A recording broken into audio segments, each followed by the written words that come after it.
Bien, llegamos entonces a la última clase de la unidad 6 y la última de la cursa de verano también, porque es la última unidad. Y vamos a tratar de comentar la novela de Coetzee, La Edad de Hierro. Em, Tienen obviamente como lectura obligatoria la novela de Coetzee y también dentro de la bibliografía obligatoria un texto de Beatriz Vicio, Sudáfrica, la crisis del apartheid, eh, que es un texto del 77, está en el módulo 3 de la unidad 6, se dice que es un texto elegido a propósito por ser del año 77, o sea, un texto anterior a, al desmantelamiento del apartheid.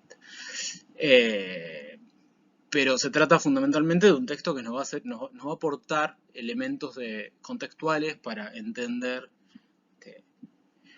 esta situación en Sudáfrica.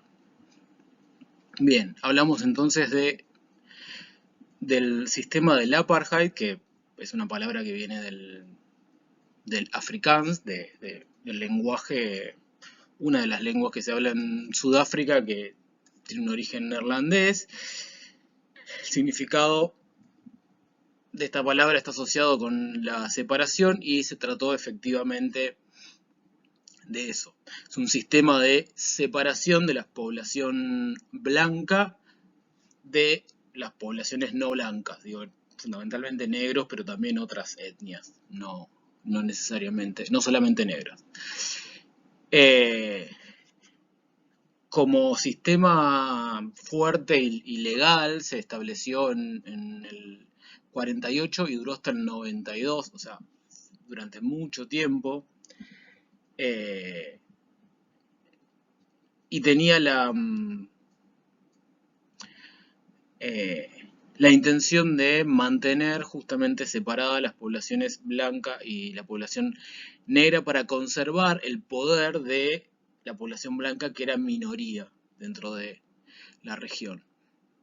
La discriminación racial entonces de los afrikáneres, que son los habitantes blancos de origen, por eso utilizan ese nombre de origen neerlandés,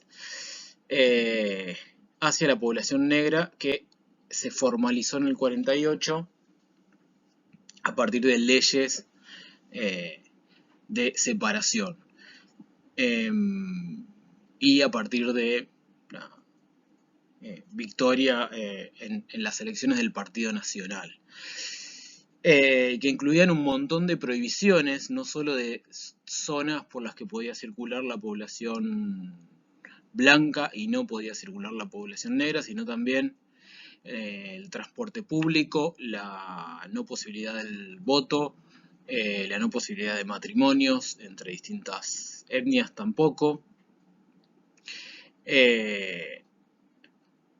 Bueno, y ahí pongo algunos ejemplos más que están en la bibliografía. Otra de las particularidades que tuvo este sistema del apartheid fue la de zonas dentro de la región, zonas destinadas a la población negra para que no compartiera con la población blanca. Son las que se conocen como bantustanes, que a partir de los 50 comienzan a crearse. Ahí puse un mapa para tener una idea de lo que ocupaban estas zonas destinadas a la población negra en relación con las zonas que eran exclusivas de la población blanca, que era una minoría, pero era la minoría que gobernaba y que intentaba mantener el poder sobre toda la población. Lo interesante es que Sudáfrica comenzó a considerar a partir de los 70 a estos lugares, estos bantustanes, como estados independientes, a pesar de que esto no era reconocido de forma internacional, sino que era un modo de evitar, de negarles la ciudadanía. Por lo tanto, al ser estados independientes, dejaban de ser sus habitantes que tenían que ir sí o sí a vivir a esas regiones, si eran de raza negra, dejaban de ser ciudadanos sudafricanos. Esto generó, obviamente, y fue generando con el correr de las décadas una enorme conflictividad social, a la que llegamos justamente al momento en el que transcurre la novela. La Edad de Hierro de Coetzee se publica en 1990 y si la leyeron, que la tienen que leer igual, si llegaron al final, van a ver que al final dice que fue escrita en el 1986 y 1989. Por lo tanto, fue escrita en la última etapa del apartheid. Ahí les puse el dato de que en este periodo quien gobernaba era Peter Botha, quien luego se retira por un problema de salud y lo reemplaza Frédéric de Klerk, que ya había sido elegido en las elecciones, y comienza con este gobierno a partir de 1989 todo el desmantelamiento del apartheid, que se termina de ocurrir en el 94. De Klerk comienza a bajar algunas de las prohibiciones que había para la población negra y fundamentalmente comienza una alianza con el Congreso Nacional Africano, que era las organizaciones de resistencia, desde que ejercían la resistencia a este sistema del apartheid, la población negra. Comienza a hacer alianzas. Los líderes del Congreso Nacional estaban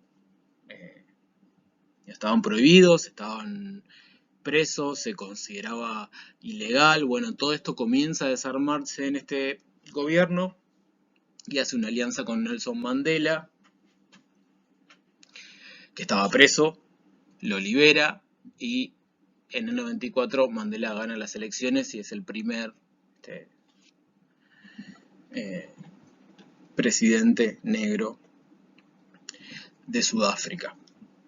Lo que dice Diego en el módulo de cátedra es que justamente la novela, por un lado, transcurre en los últimos años del apartheid y también fue escrita en esa época. O sea que en el momento en el que Coetzee la escribe, tampoco sabe que esto va a tener una resolución o va a terminar en lo más o menos inmediato, en los años siguientes. Así que en ese sentido tiene la novela cierta carga de, podríamos decir, cierto pesimismo respecto a la posibilidad de que esta situación cambie. Y ahí tienen, a su vez, algunos otros datos que están en el texto de Vicio para pensar qué implicaba también este sistema, que los blancos eran el 17% de la población, y así todo ocupaban casi el 80% del territorio. En tanto, ese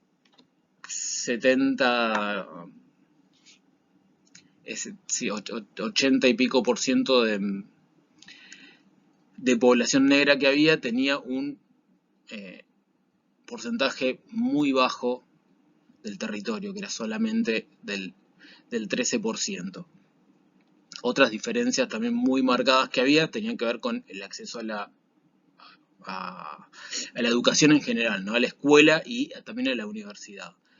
Había un porcentaje mínimo que podía acceder, de negros que podían acceder a la universidad porque las condiciones no eran las mismas, era arancelada para los negros y no para los blancos, y un montón de otras diferencias. Lo mismo con las mismas diferencias había en cuanto al acceso al resto de los niveles de escolarización, que era también bastante menor en la población negra. En el momento en el que escribe Vicio el artículo que tenemos para leer, había un médico por cada 370 blancos y un médico por cada 45.000 habitantes no blancos. Y la población negra, con los lugares en los que tenían que vivir, con estos bantustanes,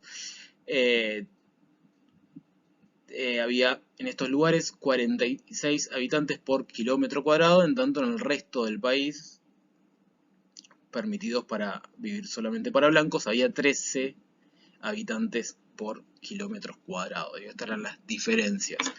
Se restringió a ciertos lugares a la población negra, luego se le intentó dar independencia a esos lugares, pero una independencia forzada solo. En realidad, más que independencia, habría que decir, se les negó, se los consideró países aparte solo para negarle la ciudadanía sudafricana y que no puedan votar. Esta era la situación y este es el contexto también en el que tenemos que entender a la novela. Que, como veníamos hablando también con el texto literario de la clase anterior, vamos a seguir pensando en este caso que no se trata únicamente de una denuncia. Se representa esta situación, la violencia de esta situación, la injusticia de este sistema de segregación. Sí, por supuesto, pero vamos a ver que hay mucho más dentro de la novela. Entonces, acá sintetizo un poco y podríamos ir complicándolo un poco más, la enorme cantidad de conflictos culturales que me parece que atraviesan la novela de Coetzee. Primero, para contextualizar un poco, hay que decir que la narradora de la novela, que es la señora Curren, que es una mujer mayor, ya retirada, cuya hija no vive más en Sudáfrica desde hace 10 años, vive en América o en Norteamérica, podría ser Canadá, seguramente sea Canadá, quizás Estados Unidos, eso no se aclara muy bien, pero ya no vive en Sudáfrica.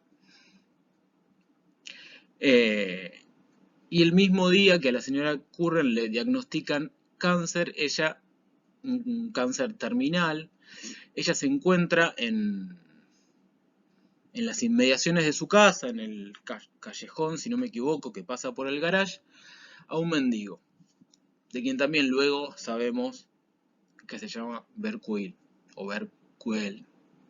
Yo voy a pronunciar todo mal porque, bueno, pronuncio medio mal. Digamos que eso se pronuncia Berkuil, por eso lo escribí para que se entienda igual. Y la señora Curren comienza a escribir el texto que nosotros leemos, que es una carta extensa, porque nosotros lo leemos como una novela, una carta dirigida a su hija, pero dirigida a su hija y a quien ella no quiere que le llegue hasta después de que ella muera, porque la hija, esto también nos vamos a ir enterando un poco después, no sabe que ella tiene un cáncer terminal y que se va a morir. Este es un poco el hecho que origina la narración. Y el diagnóstico de cáncer terminal y que al mismo tiempo, el mismo día que eso suceda, haya aparecido este señor, Berkuil, con quien la señora Curren la novela va a trabajar toda la relación que ella comienza a establecer con este personaje. A la vez que van a ir ocurriendo un montón de otras cosas que de algún modo podríamos decir van forzando la salida de la señora Curren del cascarón, por decirlo de una forma medio fea. Como la salida de un poco su zona de seguridad, que es su casa con sus bibliotecas, sus libros, su clase social, su etnia de pertenencia, porque es blanca, etcétera, etcétera. una serie de hechos, entre ellos el más importante o el que da inicio a la narración, que es el diagnóstico del cáncer terminal, junto con que le aparezca este señor en la puerta de su casa o en el callejón que pasa de su casa, por su casa. Eso más una serie de hechos la van a hacer salir a enfrentarse con otras realidades que desconoce,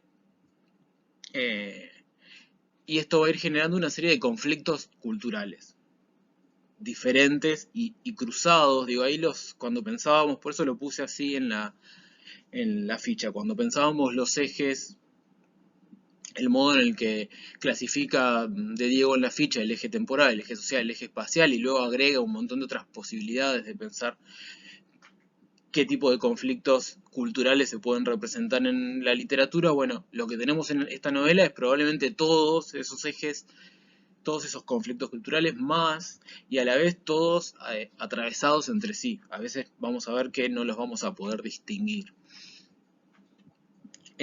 Cuando digo que van ocurriendo diferentes hechos, me refiero fundamentalmente a lo que sucede con el hijo de Florence, que es la mujer que trabaja en su casa. El hijo se llama Becky, y el amigo que aparece, el accidente que tienen en un momento con la policía, consecuencia del cual el amigo de Becky, de quien luego también, muy hacia el final, sabemos que se llama John, o dice llamarse John, termina en un hospital, pero no saben en qué hospital. La señora Curren tiene que salir, ir a buscarlo. Luego, a medida que transcurre la novela, la desaparición de Becky, la búsqueda de Becky, el hijo de Florence, que lo encuentran muerto finalmente. Luego la reaparición de John, buscando sin saber que lo mataron, buscando a Becky y quedándose en la casa de la señora Curren, la policía yéndolo a buscar, la señora Curren expulsada por la policía, expulsada de su casa,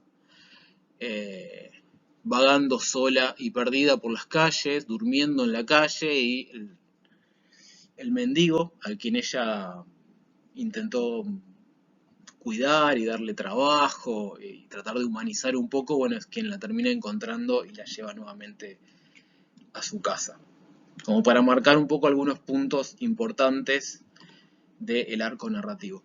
Toda esta situación lo que va a hacer es que, podríamos decirlo así, ciertas certezas o ciertas verdades de la señora Curren muy asociadas con su pertenencia cultural a cierta clase social, por haber tenido cierta formación. Digo, ella es profesora fue profesora universitaria, es blanca, es de clase social alta, acomodada, tuvo toda una vida vinculada con eso. De pronto una serie de hechos la van confrontando con otras dimensiones culturales y todo lo que eran certezas respecto de la situación del país y respecto del modo de vida, se va tensionando con otras concepciones y otras ideas, que es lo que vamos a ir viendo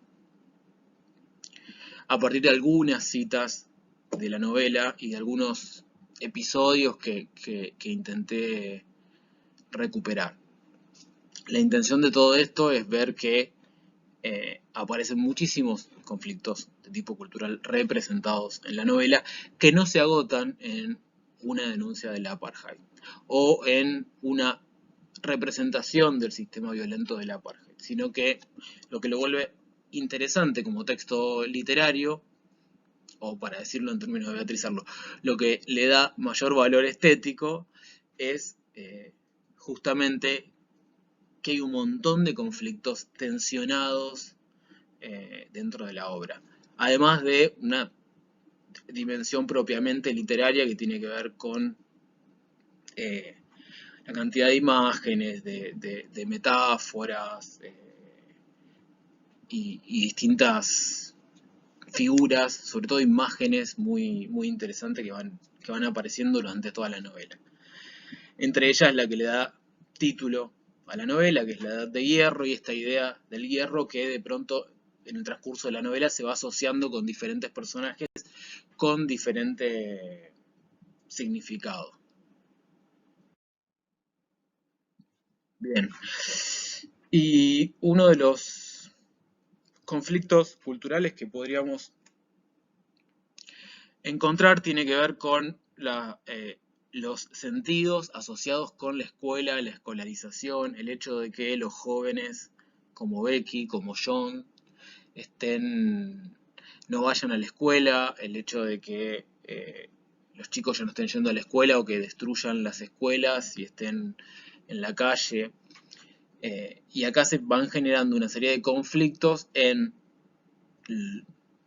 entre lo que piensa la señora Curren y lo que piensa Florence, la madre de Becky, junto con Becky y otros personajes.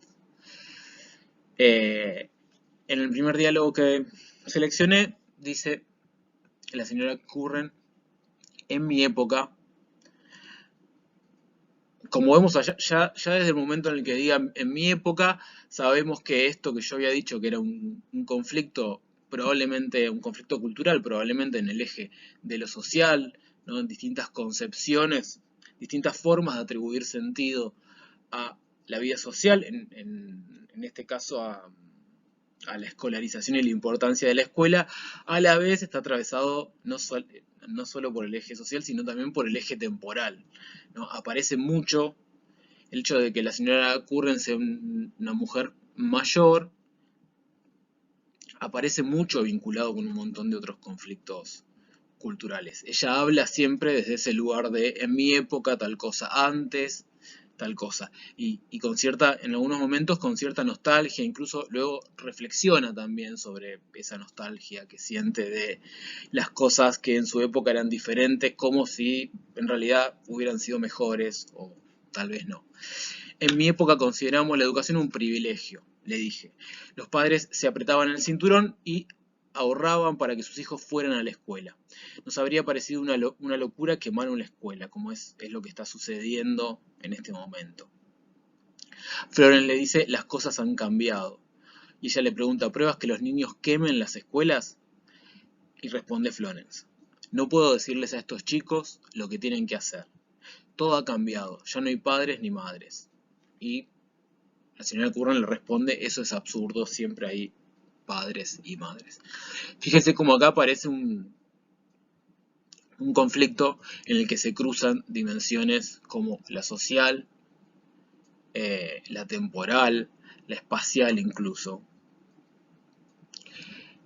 Porque para la señora Curran, que a su vez sumemos dentro del eje social, sumemos a la idea de que son diferentes clases sociales, además el hecho de que la señora Curran habla como intelectual, o habla, y esto va a aparecer durante toda la novela de forma bastante marcada, habla desde un saber del mundo que es muy intelectual, en el sentido de que es muy libresco, un saber del mundo que tiene que ver con una educación formal y con su labor de profesora, que es muy distinto al saber sobre el mundo y a la atribución de sentidos al mundo que tienen Florence, luego el señor Tabane, que es si no me equivoco, el hermano de Florence, que es un conocimiento del mundo mucho más asociado con la experiencia. Entonces, además de la diferencia social, de las clases sociales, hay que marcar esta dimensión que tiene que ver con un saber producto de la formación, la educación más formalizada. Desde esos lugares, el conflicto acá es entre la atribución de sentido a ir o no ir a la escuela.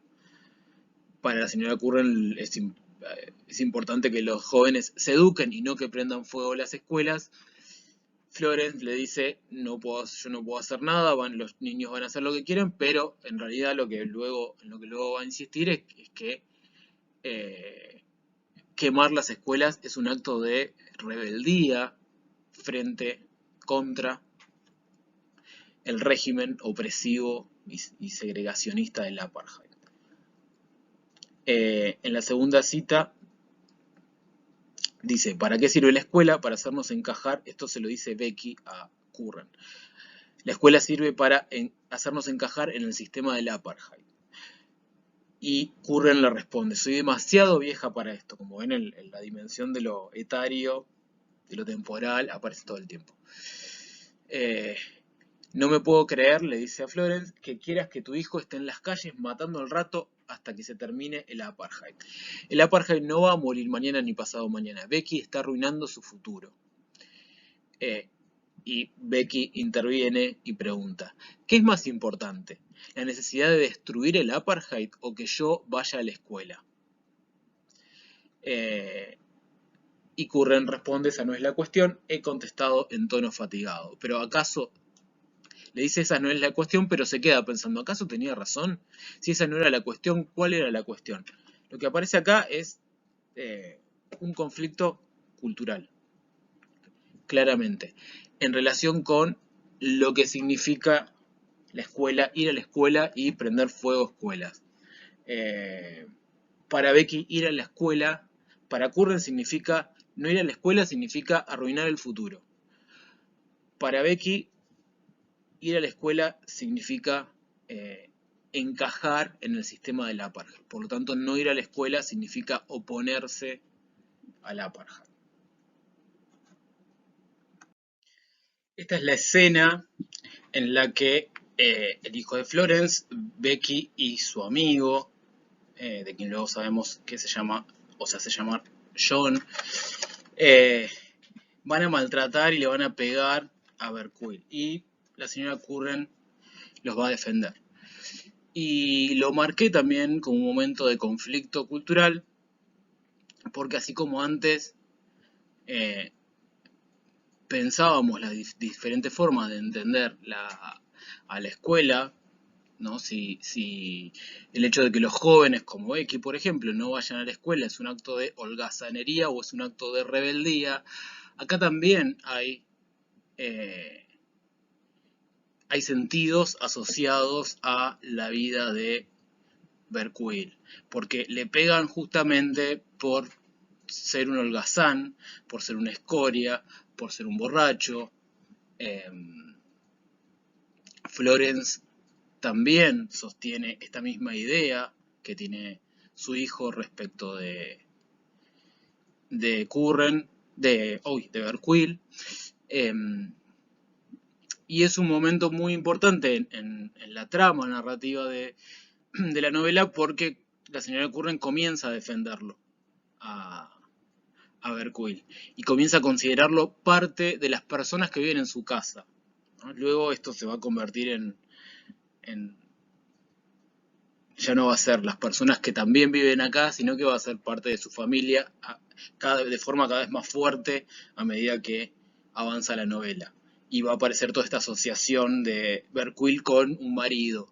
Lo va a ir considerando cada vez más como un marido, como una relación de pareja.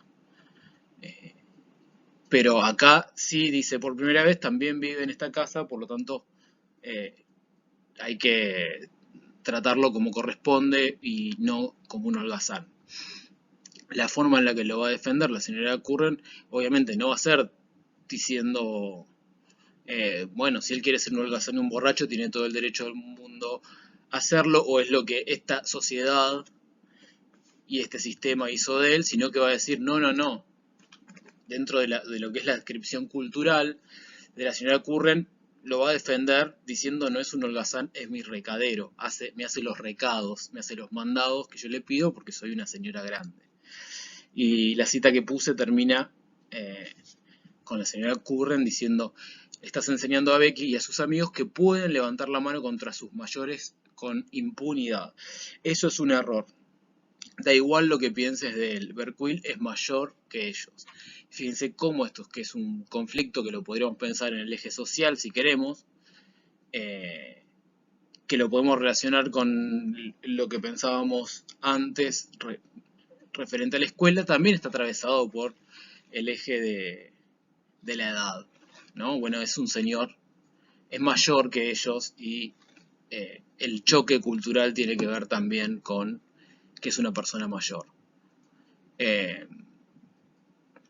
Y yo ahí puse como título de esta escena rebeldía o adaptación para pensar que, bueno, quizás también la holgazanería o el hecho de vivir en la calle, ser un homeless, dedicarse a estar borracho, sea un modo de rebeldía. Puede ser también un modo de rebeldía, o es quizá un modo de adaptación a, a ese sistema. Los mismos conflictos culturales que podemos pensar respecto de la señora Curren y Becky en torno a ir a la escuela o prender fuego a escuelas. Bien, y esto tiene que ver con las distintas asociaciones que se va haciendo durante la novela con la idea del hierro, que da título eh, a la misma y aparece primero asociado con los jóvenes y con la generación de Becky. Dice Curran, pegan a un hombre y le dan patadas porque bebe, incendian a la gente y se ríen mientras muere quemada. Esto es referencia a el episodio que ella recuerda de una mujer que se prende fuego y en vez de ayudarla le echan más combustible, no me acuerdo qué combustible.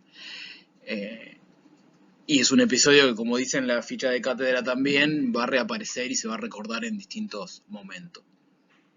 ¿Cómo van a tratar a sus hijos? ¿Qué amor van a ser capaces de dar? El corazón se les está volviendo de piedra ante nuestros ojos. ¿Y qué dices tú? Dices, este no es mi hijo, este es el hijo del hombre blanco. Es el monstruo que ha creado el hombre blanco. ¿Eso es lo único que sabes decir? ¿Vas a echarle la culpa a los blancos y volver la espalda?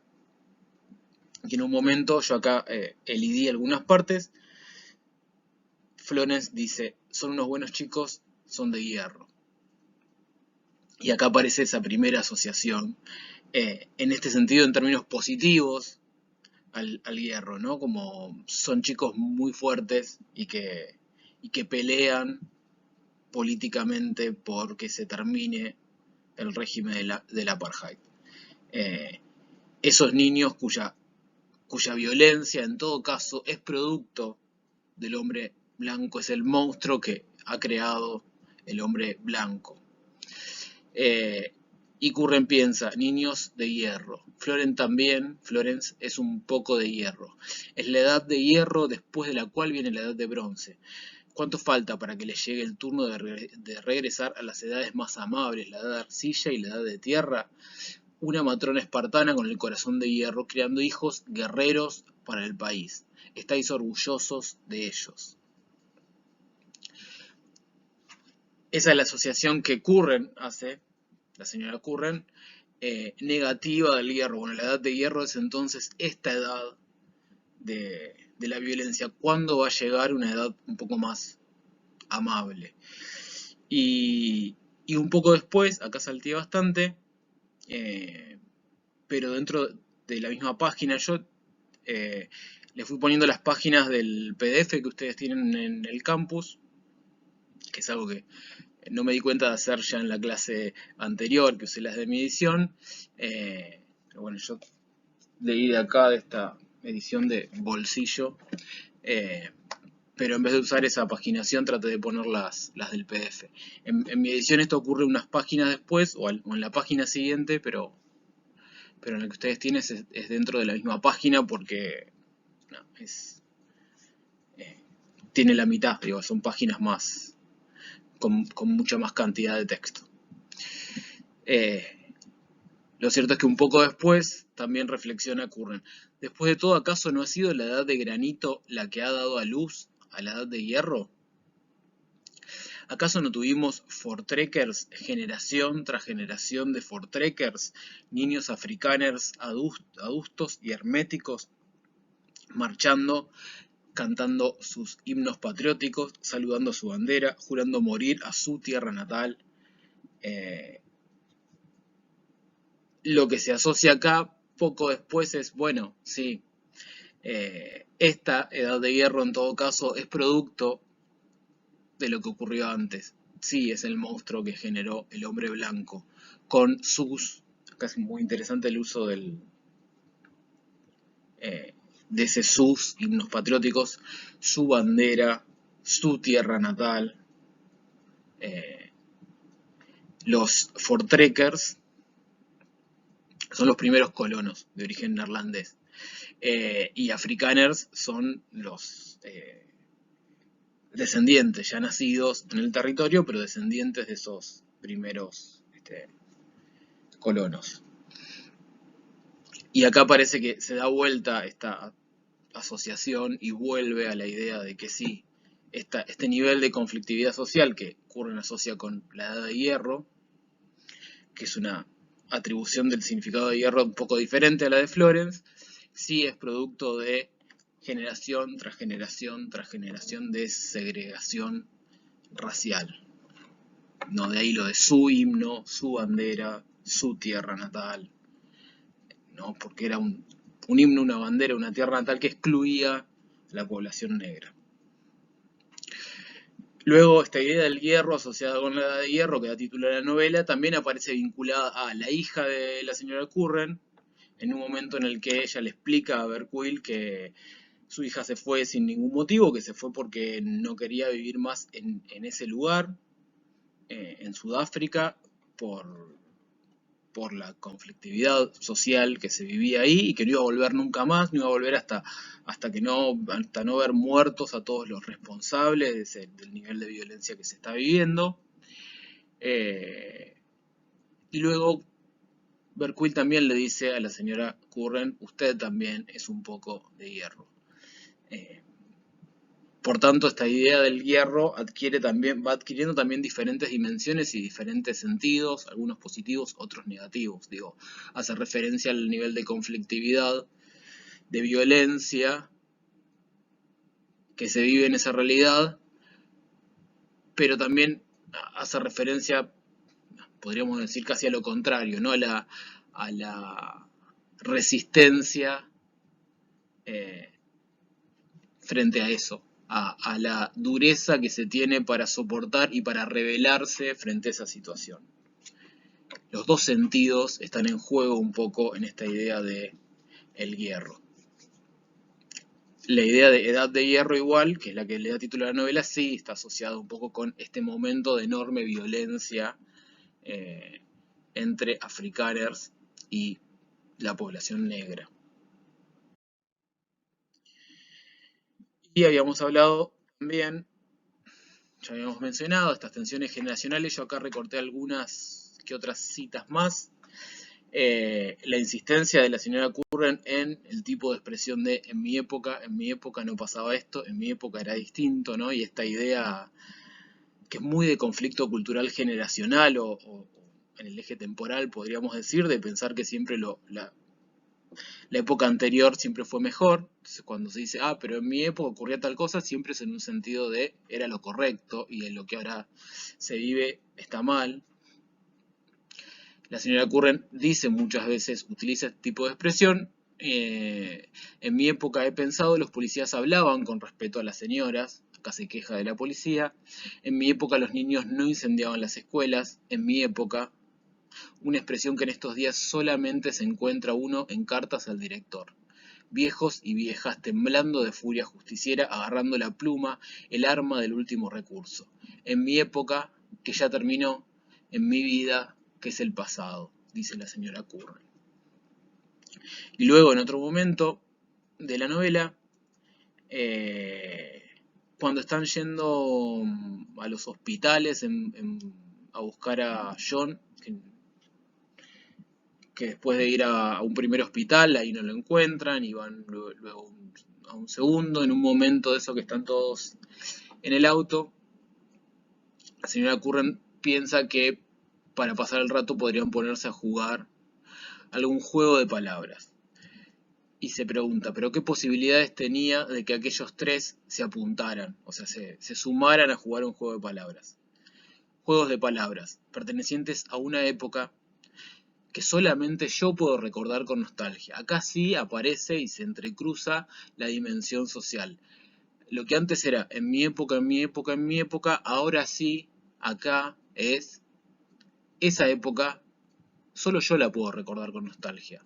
Digo, esa época que se supone que siempre fue mejor y que todo pasado fue mejor, bueno, fue mejor para mí, yo la viví mejor, no todos la vivieron mejor. Por eso dice, perteneciente a una época que solo yo puedo recordar con nostalgia, en que la gente de clase media, su clase, de clase acomodada, como la de ella, pasábamos los domingos paseando por el campo de un lugar bonito a otro lugar bonito, terminando la tarde con té y bollos y mermelada de fresa y crema en un salón de té con una buena vista, preferiblemente que diera al este para que se viera el mar.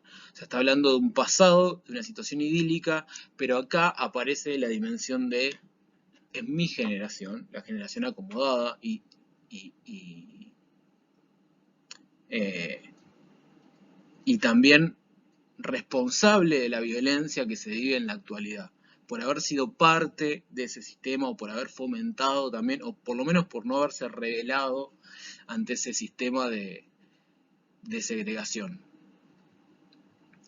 En varios momentos de la novela, yo esto no lo tomé para la clase, pero aparece en varios momentos la asociación también de la enfermedad que ella tiene, del cáncer terminal, con, por ejemplo, en un momento la acumulación en el cuerpo de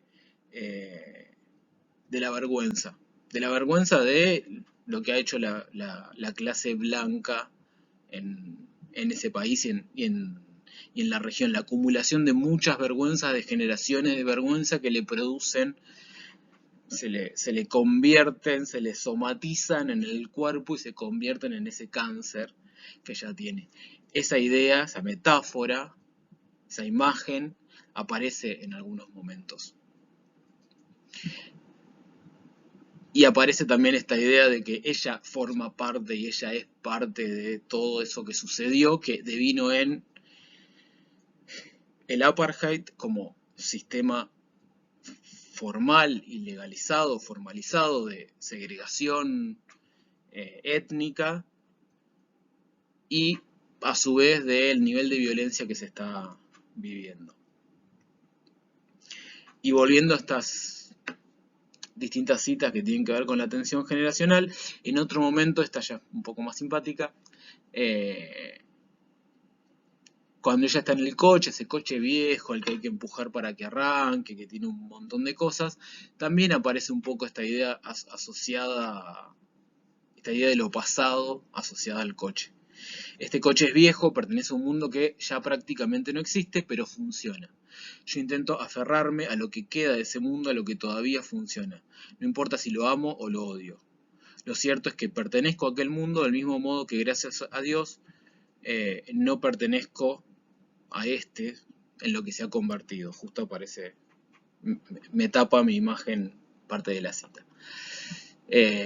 Agradece pertenecer a aquel mundo, a pesar de todo, a pesar de que no funcione, y no a este actual. Fíjense cómo, por eso cuando hablamos de literatura y decimos que los conflictos culturales se representan de forma tensionada y no de forma con un posicionamiento claro o no de forma panfletaria, también nos referimos a esto, que es lo que le da una enorme riqueza al texto. Cómo aparece, cómo la señora Curren tiene una enorme densidad como personaje. Va cambiando todo el tiempo, pero en ese cambiar también va y viene en sus reflexiones, por ejemplo, y en sus asociaciones.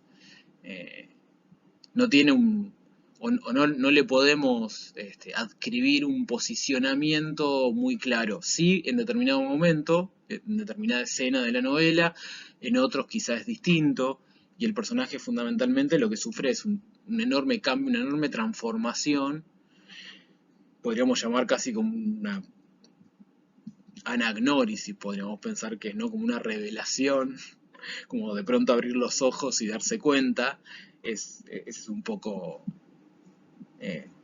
por exagerarlo y ponerlo por ahí en términos más de la tragedia clásica, lo que le sucede a la señora Curran. Pero fundamentalmente el personaje va cambiando, no es siempre el mismo. Y por lo tanto tampoco tiene una única adscripción cultural. Lo que vemos es que eso está tensionado. Otro de los conflictos culturales que aparecen es este entre lo británico y lo afrikaans.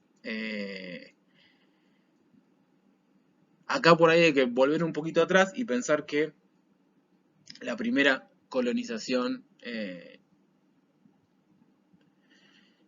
en toda la zona de Sudáfrica fue de origen, ¿no? Los Voortrekkers que mencionábamos antes, de origen neerlandés.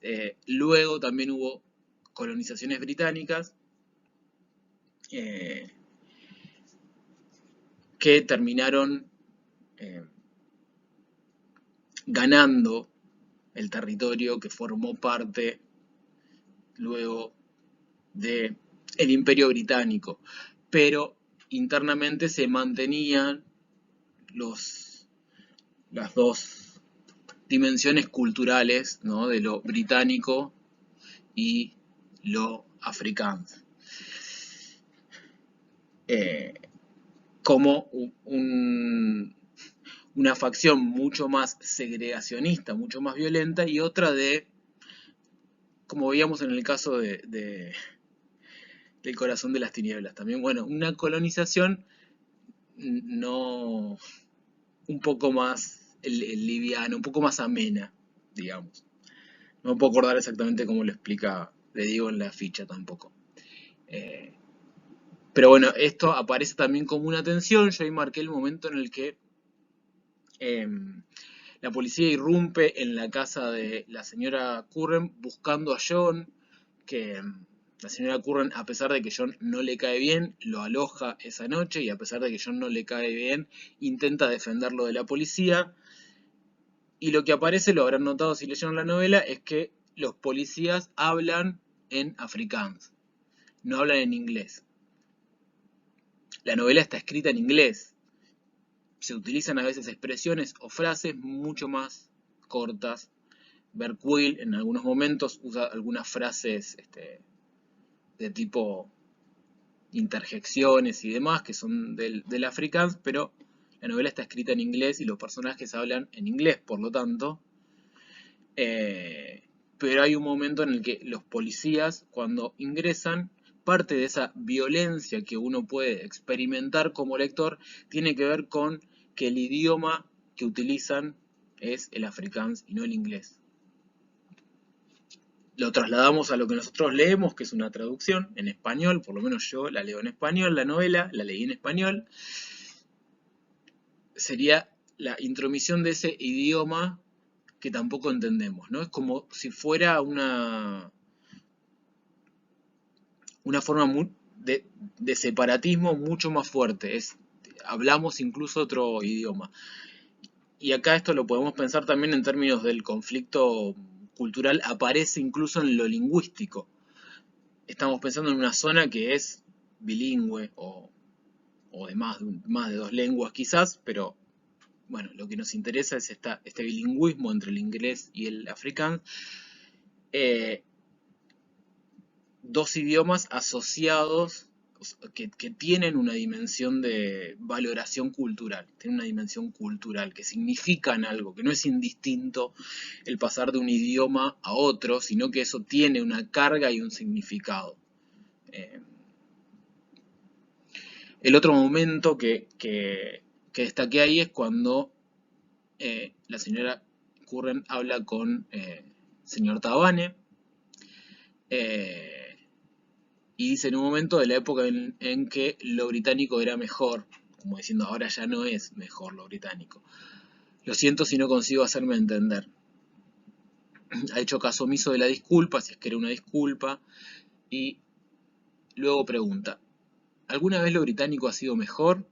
Y el señor Tabane le responde, no, claro que no. Solamente fue un eslogan durante un tiempo después de la guerra. Usted no se acordará, es demasiado joven. O sea, de ninguna manera fue mejor lo británico, sino que toda colonización, cualquier colonización, es mala.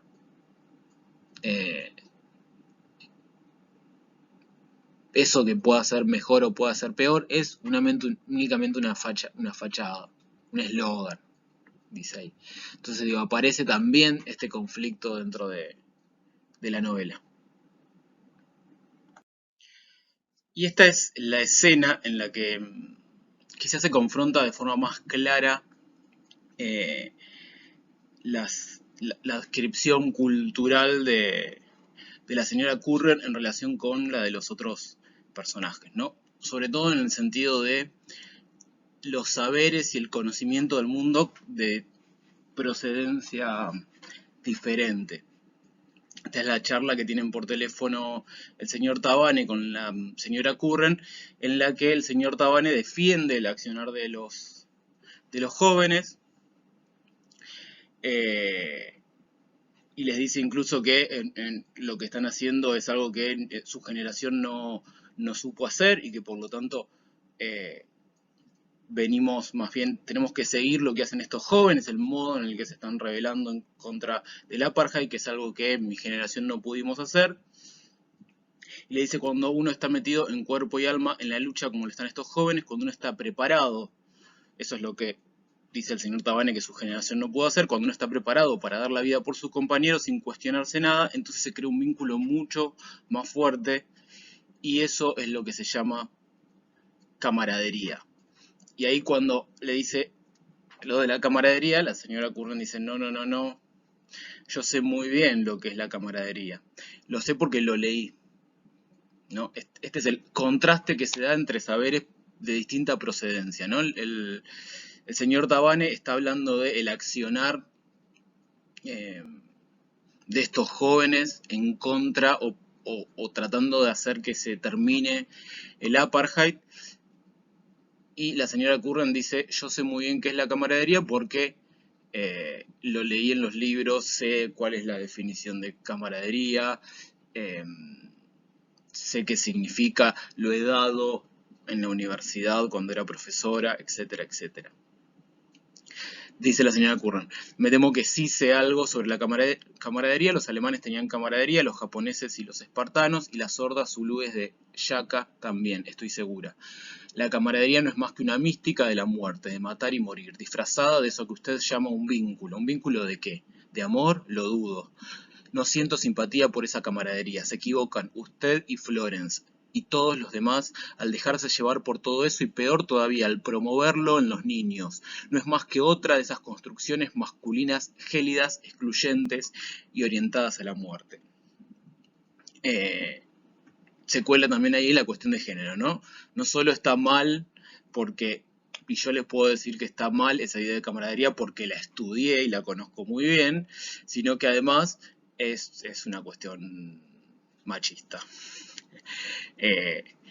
Aparece un poco esta confrontación respecto de la idea de camaradería en torno de la guerra, ¿no? De lo que estos niños están dispuestos a hacer por algo que es superior a ellos, que los excede, por lo tanto están dispuestos también a dar la vida.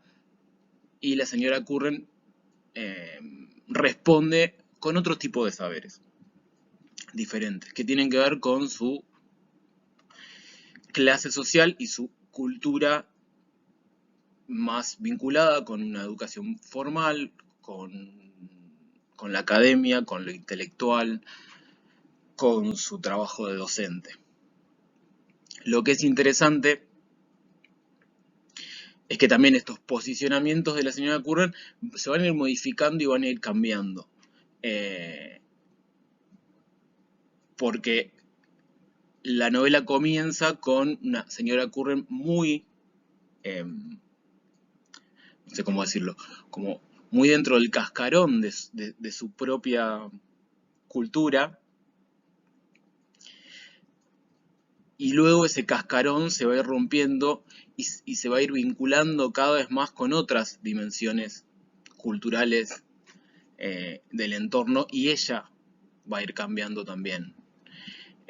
Hay una imagen al principio de la novela muy linda cuando ella critica los medios de comunicación, la televisión sobre todo, que dice que la televisión nunca, si uno prende la televisión, nunca se entera de lo que está pasando en la realidad. Uno mira la televisión y parecería que los niños van a la escuela felices y que no hay ningún problema y ningún disturbio y que todos estamos contentos con esta sociedad en la que vivimos, atravesada por el sistema del apartheid. Y dice en un momento a la señora Curran, lo único que yo puedo saber o conocer de la realidad no es por la televisión, sino que es hasta donde puedo llegar a mirar desde mi casa. No me acuerdo si dice desde el balcón o desde la terraza o desde la ventana, pero hay una imagen que la podemos vincular con su cultura. Solo puedo ver hasta donde llega mi vista desde mi casa, ¿no? Como si su casa fuera ese refugio, una casa además toda enrejada, ¿no? Como cuenta en un momento. El trayecto que luego va a hacer la señora Curren es de salir de su casa, obviamente, en un sentido físico, material, espacial, pero también en un sentido cultural de ir confrontándose con otras dimensiones de la multiculturalidad que se vive en ese lugar. Va a ir, como dijimos, primero va a salir en busca de John, que está internado. Luego va a salir en busca de Becky hasta que finalmente lo encuentre muerto. Y luego, quizás dentro de este trayecto de transformación de la señora Curren, de salir de este cascarón simbolizado un poco en su casa, el momento más final y más extremo de esta salida de sí misma es cuando la policía ingresa a buscarlo a John a su casa, ella intenta defenderlo, se ve expulsada de su casa y termina vagando por las calles y durmiendo en la calle, donde unos niños vienen y le pegan con un palo, le meten un palo en la boca buscando dientes de oro, ella se orina encima, etcétera, etcétera. Toda esa imagen implica de algún modo que ella se va convirtiendo o va viviendo una vida que al principio de la novela era completamente ajena a ella, que es la vida de Berkuil. Termina experimentando la vida de Berkuil y eso implica también un cambio muy grande en la señora Curren, que como vieron si leyeron la ficha, como dice José Luis, la escena en la que Berkuil la encuentra y la lleva en brazos es probablemente una de las escenas más lindas de la novela también.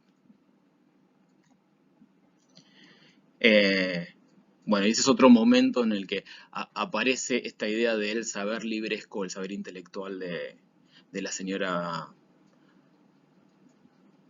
Curren, que es cuando le dice a Berkuil, bueno, si hubieras sido a mis clases sobre Tucídides, tendrías una idea de lo que es la humanidad en los momentos de guerra, ¿no? Digo, su saber sobre la forma de aprender la realidad que está viviendo y que se cuela, por más que ella intente estar segura en su casa toda enrejada, se va colando en lo privado y en lo cotidiano. La forma de percibirlo, sobre todo en la primera parte de la novela, tiene que ver con este saber vinculado con su clase social acomodada y profesional e intelectual. Sabemos lo que ocurre con la humanidad en la guerra porque yo lo enseño cuando enseño a Tucídides. Bien, y otro contraste que me pareció muy interesante es el de la policía. También tenemos ahí una confrontación muy importante entre la señora Curren y la policía. Pensemos ahí que se parte también de una idea de la policía como los encargados de cuidarnos, y lo que la señora Curren va viendo cada vez, va experimentando cada vez, de forma cada vez más cerca, es que el accionar policial no es necesariamente el de cuidado, sino más bien todo lo contrario, ¿no? Eso ocurre primero con el primer accidente que tienen cuando van en las bicicletas Becky y John. Ya ahí el accionar de la policía, ella experimenta claramente que no es el de cuidar a los ciudadanos, a los habitantes, y luego lo va experimentando cada vez más, sobre todo cuando ingresan en su casa en busca de John. Y al principio de la novela ella cuenta el momento en el que sufrió un robo por el cual luego tuvo que poner rejas en toda la casa, Y lo que le llama la atención de ese robo es que más allá de robarle cosas, le destrozan toda la casa, que no se puede explicar por qué hay que destrozar todo. O sea, que es algo que excede a la idea del robo. Digo, no solo se llevan algo que quieran llevarse, sino que además le rompen todo. Hace 3 años entraron a robar en casa, tal vez te acuerdas, te hablé de ello en una carta. Esto le dice a la hija, ¿no? Los ladrones solamente se llevaron lo que podían cargar, pero antes de marcharse volcaron todos los cajones, rajaron los colchones, hicieron trizas la vajilla, rompieron botellas y tiraron por el suelo toda la comida de la despensa. Luego, cuando ya hacia el final de la novela, ella, después de que la encuentra Berquil, vuelve a su casa, luego de que la policía fue a buscarlo a John, se encuentra con una situación bastante similar a la del robo, pero en este caso no producto de delincuentes, sino productos de quienes deberían cuidarnos de los delincuentes, que es la policía. Las cerraduras de las 2 habitaciones sin usar estaban forzadas. Habían registrado el armario y la cajonera. No habían pasado nada por alto. Era como la última visita de los ladrones. Ahí hace la vinculación con el episodio en el que le robaron. La búsqueda era un simple pretexto, nuevamente. El verdadero propósito era manosear, tocar con los dedos, con espíritu malévolo, como la violación, una forma de ensuciar a una mujer. Bueno, y acá aparece también la dimensión de género que está muy presente en toda la novela y es muy interesante. Incluso esta idea de la violación, que tampoco es la del sentido común más generalizado, ¿no? Aparece la idea del abuso, de la violación, como una demostración de poder y de ensuciar a la otra persona y no como como la satisfacción del deseo sexual, sino todo lo contrario, como una necesidad de hacerle un daño para demostrar poder sobre y para mantener la superioridad física y de poder sobre otra persona. Esta idea es la misma que asocia con el accionar de la policía. Digo, están demostrando poder, lo que quieren es ensuciar, tocar, romper todo lo que pueda haber de tranquilidad en la vida cotidiana. Porque una de las cosas que ella encuentra toqueteada es esa carta que le está escribiendo a la hija, que es la novela que nosotros leemos. O sea, hay una violación absoluta de la intimidad por parte de la policía en términos de la señora Curran sin ningún sentido.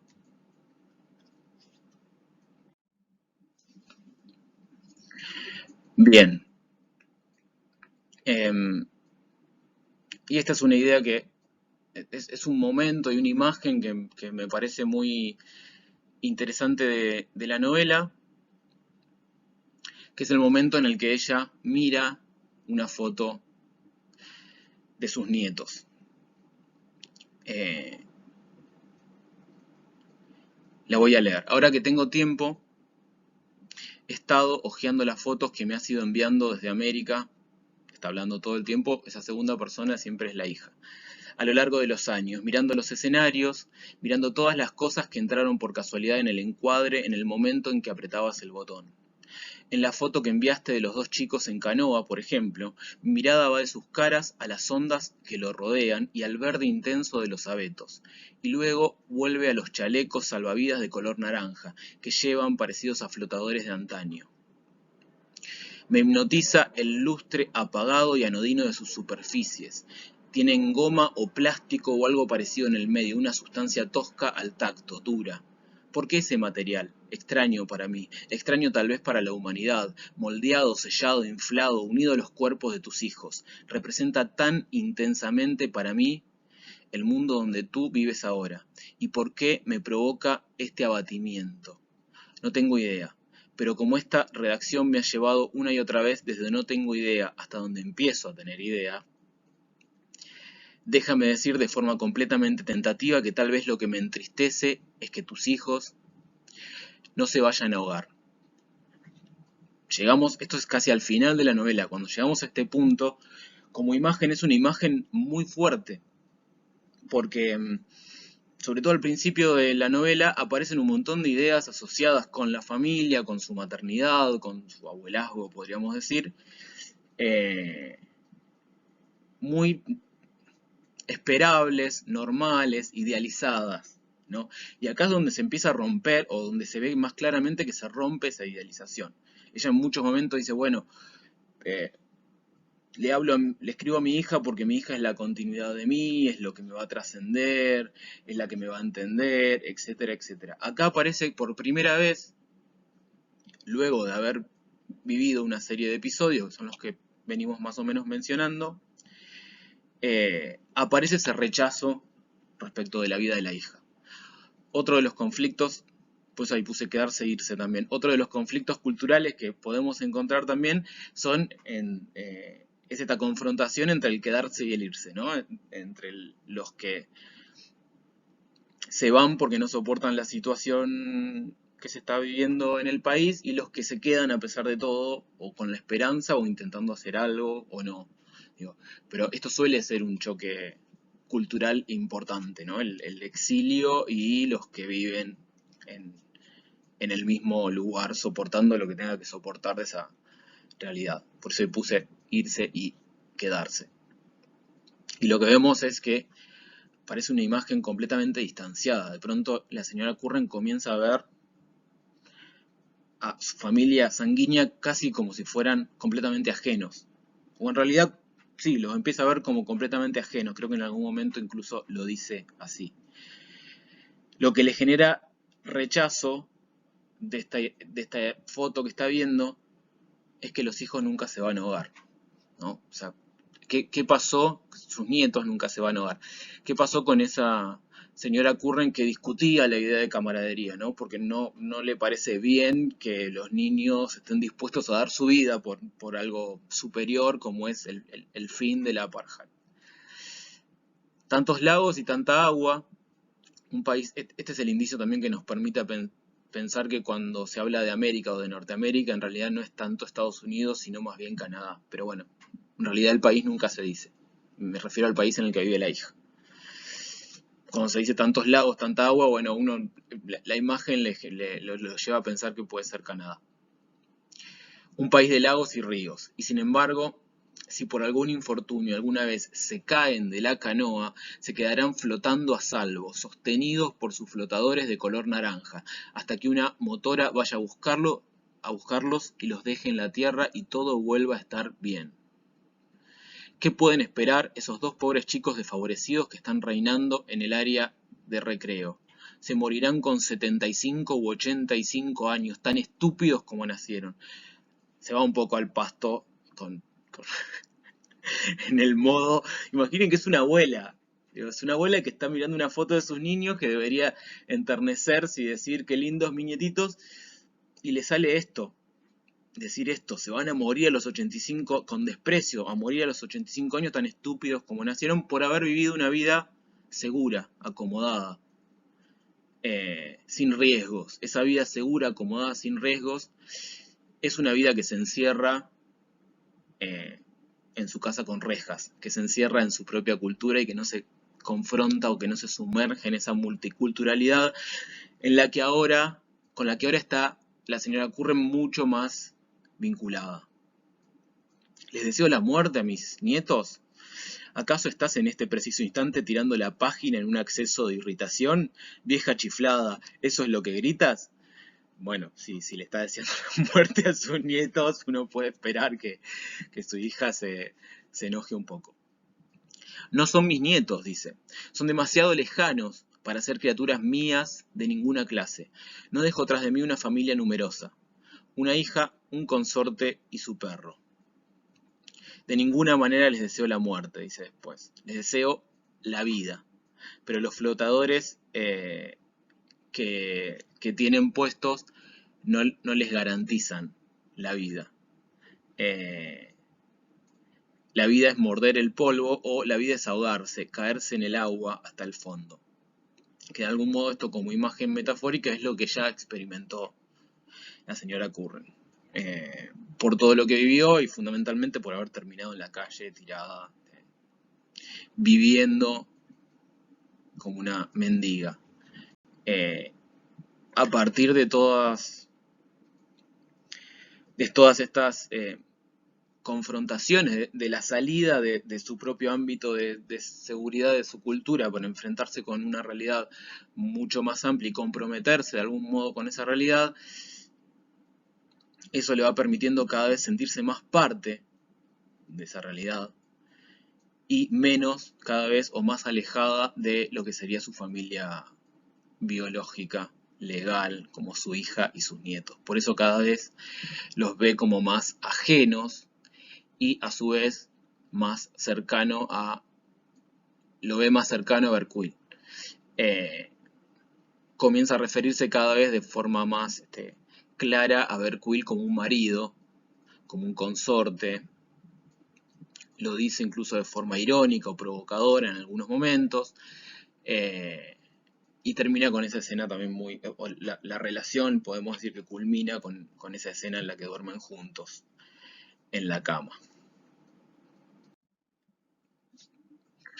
Bien, me gustaría retomar ya para ir cerrando el texto que vimos en la clase 2 de José Luis de Diego, que se llama Lo que la literatura no olvida, que ustedes tienen como bibliografía obligatoria. Ahí hablamos o mencionamos la idea de la memoria colectiva involuntaria. Y a mí en esta oportunidad me gustaría retomar otra de las ideas muy importantes que hay en ese texto, que es la de lo político. De Diego se comienza preguntándose cuáles son los saberes presentes en una obra literaria a los que podemos llamar políticos. ¿Por qué? O sea, ¿qué puede haber en un texto literario que nos lleve a decir que tal novela, por ejemplo, es más política que otra, o tal otra novela no tiene nada de político? Y lo que plantea de Diego es que hay dos dimensiones o dos sentidos para pensar esta palabra político, esta dimensión. Un sentido restringido que él llama la política, que tiene que ver con el ejercicio de la autoridad de un Estado, con el gobierno, con los distintos órganos de gobierno, con el poder legislativo, con el poder judicial, en términos nacionales o en otros términos, en otras instancias institucionales. Podríamos hablar de la política universitaria, en donde también hay ciertos órganos de gobierno, de consejo superior, de consejo directivo, etcétera, etcétera, con representantes, que todos votamos a nuestros representantes y demás. Esa sería la dimensión de la política asociado generalmente con lo público. Ahora bien, hay otra dimensión que de Diego llama ya no la política en estos términos, sino lo político, que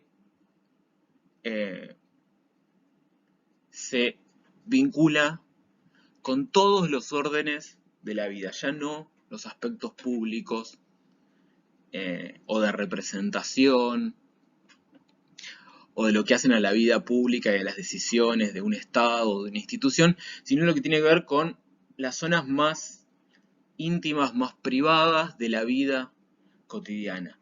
Esas zonas también tienen una dimensión política. Y es lo que, ese sentido lato, es lo que de Diego llama lo político para diferenciarlo de este otro sentido de política que es la política.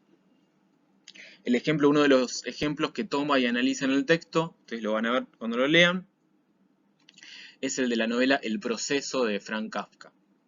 Que seguramente la hayan leído o no, más o menos la conozcan. Se trata de un señor al que le inician un proceso judicial y no sabe cuál es el delito que se le imputa, por lo tanto tiene que comenzar a averiguar y asimismo conseguir un abogado y ver cómo se va a defender de un delito que no sabe cuál es, y la novela básicamente va contando todo ese trayecto de una forma poco realista, digamos, o por lo menos el personaje cuando se enfrenta a los tribunales son completamente irreales, surrealistas. Ocurren cosas que son muy impensadas o grotescas en esos espacios. No es una novela realista de ningún modo, se la ubica dentro de las vanguardias, ¿no? De la narrativa de vanguardia. Y la forma en la que muchas veces se ha leído esta novela, porque el personaje no llega a acceder nunca a los círculos más altos del poder judicial para que lo absuelvan del delito o para saber qué delito se le imputa, muchas veces se la lee como una novela que se anticipó a los estados totalitarios que vinieron después. El nazismo o la Unión Soviética. La novela es si no me equivoco, del 14, del principio del siglo XX. Y lo que dice de Diego, retomando también a un texto de Milan Kundera, es que en realidad en realidad Kafka no se propuso hablar de esa dimensión del sistema judicial como una dimensión de la política, podríamos decir, sino que más bien lo que intentó representar en esa historia es algo del orden de lo cotidiano y del orden de lo privado. Era el modo en el que se vivía la vida cotidiana en la Praga de ese momento, que era donde vivía Kafka. Entonces, sí, no es que Kafka tenía una bola de cristal y sabía que iban a venir décadas después distintos gobiernos totalitarios y lo anticipó. Digo, la literatura no es anticipatoria, sino que la literatura permea o es porosa a que se metan distintas dimensiones de la vida tal como es vivida, de una forma mucho más compleja, como venimos viendo. Y eso hace que, por lo tanto, esta especie de sistema totalitario que podemos leer en la novela de Kafka sea el modo en el que se vivía la vida cotidiana en la Praga de ese momento. Por tanto, si luego vinieron gobiernos totalitarios, era porque ese totalitarismo ya estaba en germen en la sociedad y se vivía y se respiraba, aunque uno no lo pudiera enunciar de ese modo, se vivía y se respiraba en los círculos más privados, digamos, en el núcleo familiar. Uno podía vivir esa lógica totalitaria que en algún momento quizás se plasma como un gobierno. Más o menos, no me quiero extender demasiado en la novela de Kafka porque no nos interesa a nosotros, no es un tema que esté en el programa, pero para entender un poco de dónde viene esta diferenciación de la política y lo político. Por lo tanto, la novela de Kafka no sería una novela que hable de la política, sino que sería una novela como cualquier obra literaria que está atravesada por esa otra dimensión que es lo político. Y esa dimensión la vamos a encontrar en la literatura, incluso o muchas veces la vamos a encontrar con mayor claridad en la literatura que no intenta hablar sobre la política. Lo político va a atravesar todo porque tiene que ver con el modo en el que se vive y se experimenta la vida en los fueros más privados y más íntimos. Dice en un momento de Diego que es en ese sentido la dimensión misma de lo real, pero la dimensión misma de lo real tal como se experimenta y se vive, ¿no? La literatura en ese sentido se ocupa más bien de lo político sin que necesariamente tenga que hablar de la política, y dice luego, ya hacia el final de su artículo, la mejor literatura no nos da respuestas más o menos consoladoras, lo que sería quizá un texto literario político en el sentido de la política, ¿no? que nos plantee determinado posicionamiento político, por lo tanto determinada respuesta política a una situación. Sino que más bien la mejor literatura, dice de Diego, no es la que nos da respuestas que nos consuelen, sino la que nos desacomoda, ¿no? Podríamos decir, la mejor literatura no es la que nos da respuestas, sino la que nos da preguntas. O la mejor literatura no es la que nos hace adquirir ciertos saberes, sino más bien cuestionar los saberes que ya tenemos, podríamos decir, parafraseando un poco. La mejor literatura es la que nos desacomoda, la que nos sigue desacomodando, incluso después de siglos de historia, si pensamos en los clásicos de la literatura. Y pensamos en este sentido que justamente son clásicos porque nos siguen generando cierta incomodidad o nos siguen desacomodando en algún punto. Con eso tiene que ver la dimensión de lo político que podemos encontrar en la novela de Kafka que les mencionaba, pero también es muy claro y muy interesante para pensar la novela de Coetzee que leímos. Porque es una novela que denuncia el apartheid, sí, podemos decir que sí, pero no es una novela que tenga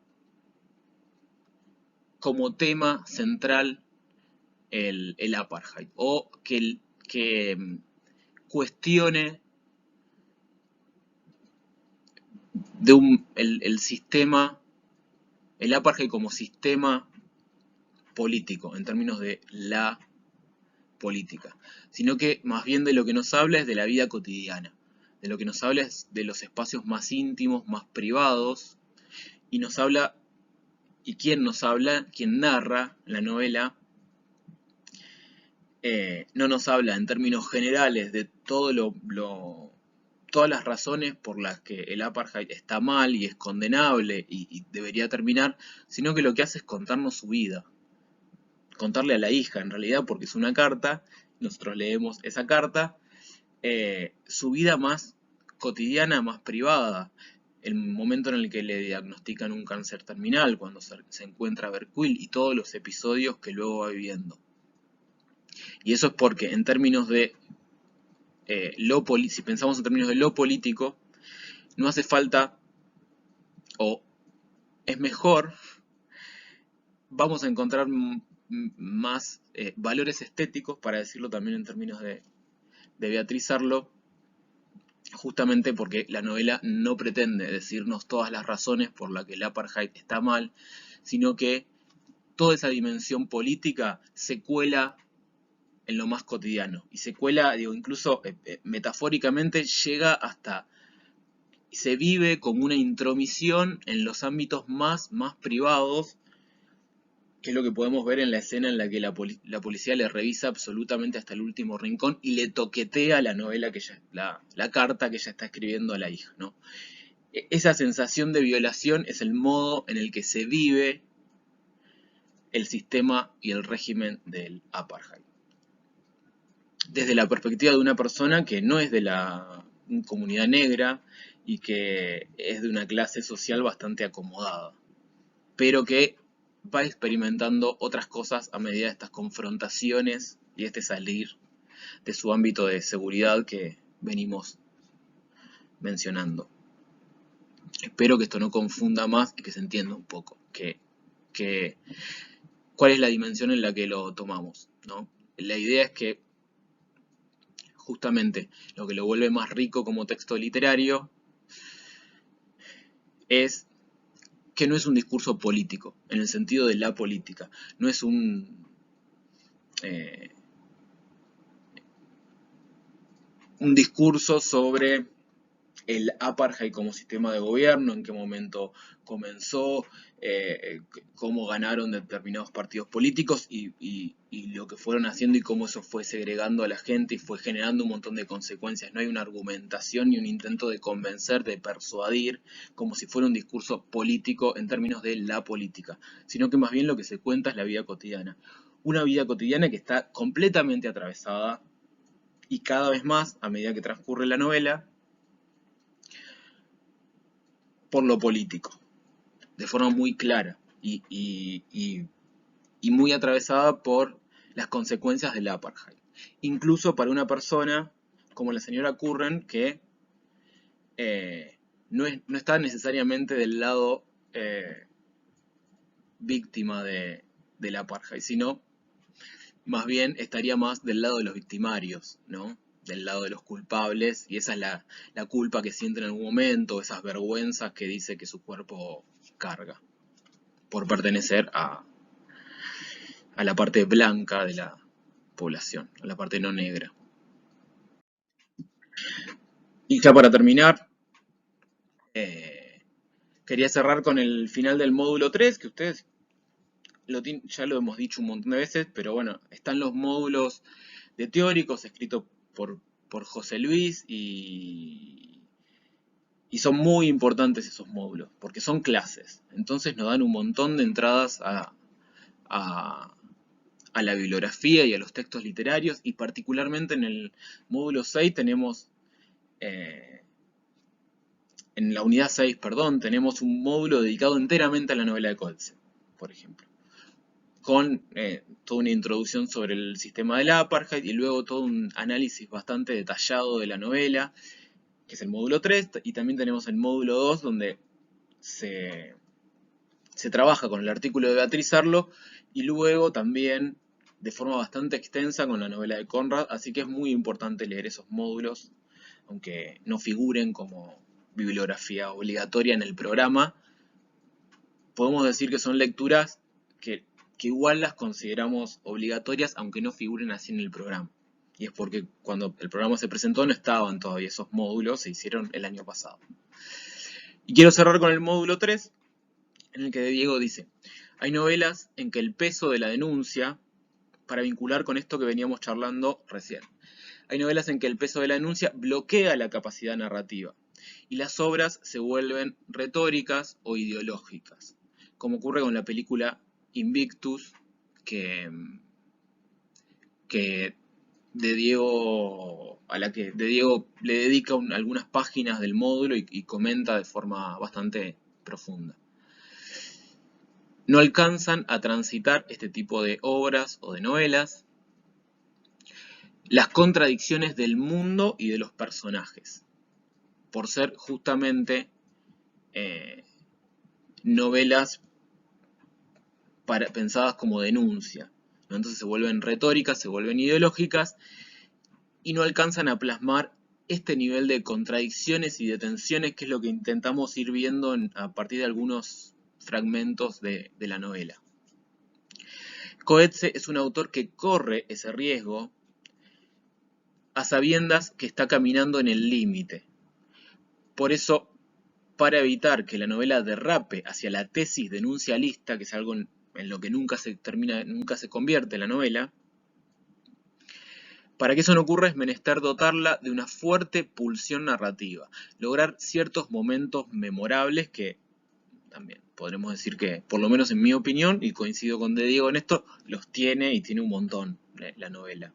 Algunos por ahí mencioné los que me parecieron a mí. El de la foto me parece uno de los más interesantes, pero tiene un montón más de momentos memorables que hacen avanzar la narración. O sea, lo que hay es una pulsión narrativa, en el sentido de el interés primario, más que una denuncia de cierta situación, es el interés de contar una historia. De esa historia se desprende una situación condenable, una situación social, las consecuencias del apartheid, sí, pero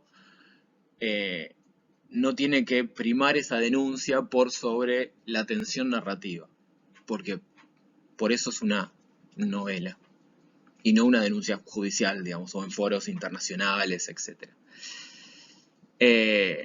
Es menester dotarla de una fuerte pulsión narrativa, lograr ciertos momentos memorables, por ejemplo, en el modo descarnado, casi periodístico, en el que refiere el asesinato de los niños. También es un momento muy fuerte de la novela, muy crudo.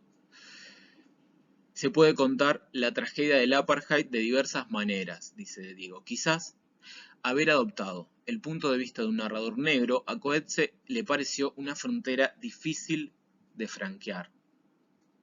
Coetzee es de etnia blanca, ¿no? No es negro, es sudafricano y es parte de la población blanca. Igual ahora ya no viven en Sudáfrica, vive en Australia. Estaría más del lado de la hija, más que de la señora Curran, de los que se van. Eh, Quizás eso hubiera sido un poco más perjudicial para la novela haber elegido un narrador negro. Eh, pero la novela, entonces, y Coetzee logró franquear eso produciendo un triple desplazamiento. Quien narra es una mujer, por un lado. Por otro lado, quien narra es una mujer mayor. Por otro lado, quien narra es una mujer mayor gravemente enferma. Ese triple desplazamiento. Narra entonces de una marginalidad acentuada por no poder hacer nada para remediar las cosas, pero sin embargo poder decirlo todo porque ya no tiene nada que perder. La segunda opción narrativa que da originalidad y eficacia al conjunto es la idea de la carta a su hija, porque le permite una amplia variedad de registros que van del seco y brutal testimonio de lo que ocurre hasta el tono lírico y confesional de alguien que se despide sola del mundo. Y puse algo que dice en un momento la señora Curren que nos hace pensar en esta triple desplazamiento para construir la voz narrativa y el personaje sobre todo que narra. En un momento ella dice, las palabras de una mujer, por tanto, insignificantes, de una vieja, por tanto, doblemente insignificantes, pero sobre todo de una blanca. Como se juega ahí en esa frase en la que explica por qué su palabra y su visión de la situación que está ocurriendo es de forma triple, es insignificante de forma triple. Esa es una clave muy interesante en la elección del personaje que narra la historia. Y pensemos sobre todo en la escena que habíamos visto de las fotos de, de la hija y del rechazo que ella cada vez le va generando esa idea idealizada de familia. Y esa idea de quienes se van para vivir una vida segura, en contraste con quienes se quedan para intentar que las cosas cambien en algún momento.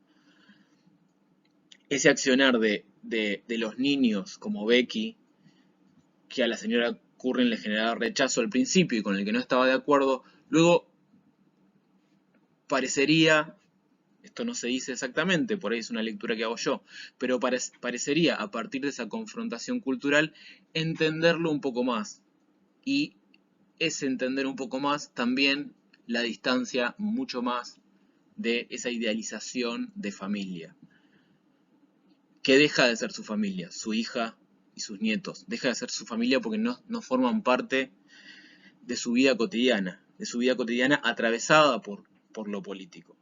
No de levantarse, tomarse un mate a la mañana, no ese sentido, sino el sentido de toda la realidad en la que ahora la señora Curran está inmersa. Y frente a eso, frente a esa idea de familia, es como si la señora Curran enfrentara en esa carta que le escribe a la hija de forma provocadora su otra familia.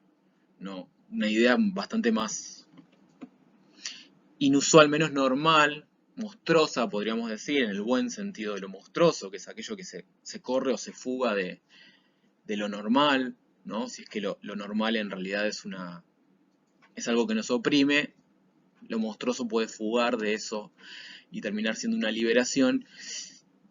Y parecería que la señora Curren enfrenta esa idea de familia, esa otra, que es, bueno, mi familia es este perro y el señor Balcuil, que es mi marido.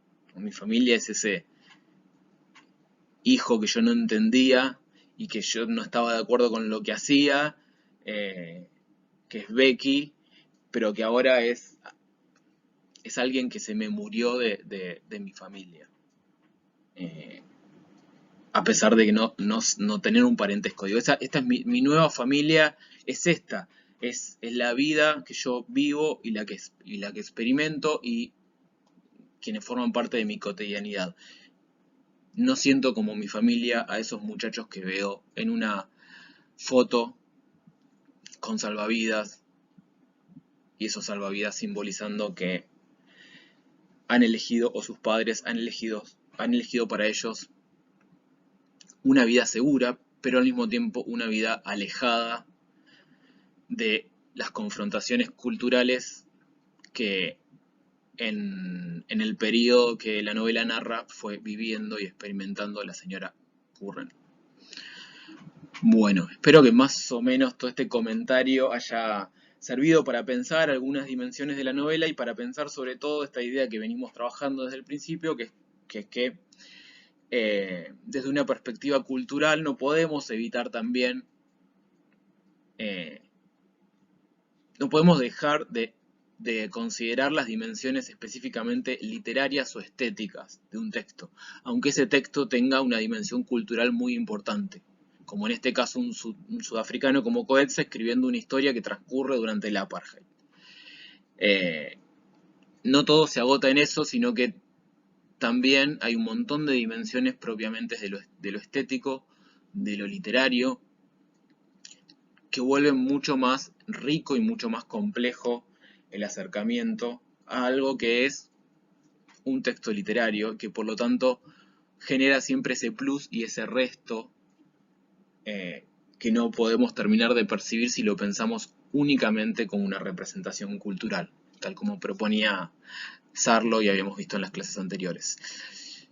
Nos vemos entonces el viernes con quienes puedan en el encuentro por Zoom y estamos, si no, por el campus para seguir conversando y charlar sobre cualquier duda que tengamos. Espero que más o menos hayan servido estas clases. Les dejo un saludo y nos seguimos viendo por ahí.